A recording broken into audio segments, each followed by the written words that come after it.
আকাশ এবং জমিন সব কিছু আল্লাহর ডান হাতের মুঠে নিয়ে আল্লাহ বলবেন, লিমানিল মুলকুল ইয়াউম, আজ ক্ষমতার মালিক কে? আজ কার হাতে ক্ষমতা? যাদের ইশারায় সমস্ত বিশ্ব চলত, সব কিছু চলত। অনেক ক্ষমতাবান আল্লাহ বলবেন, সেই ক্ষমতাবান লোকগুলো কোথায়? যাদের যন্ত্রণায় মানুষ ঘুমাতে পারত না, যাদের যন্ত্রণায় মানুষ অত্যাচার নির্যাতন সইতে সইতে আমার কাছে আশ্রয় চাইত, আজ সেই ক্ষমতাবান লোকগুলো কোথায়?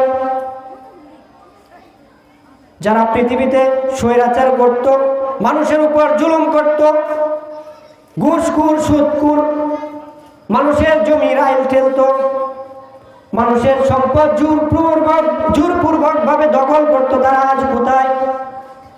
লিমানিল মুলকুল ইয়াউম, আজ ক্ষমতার মালিককে? কারো কোনো জবাব নেই, কারো কোনো জবাব নেই, কেউ কোনো কথাও বলতে পারবেন না। সবাই বন্ধ হয়ে যাবে, সবার জবান বন্ধ হয়ে যাবে।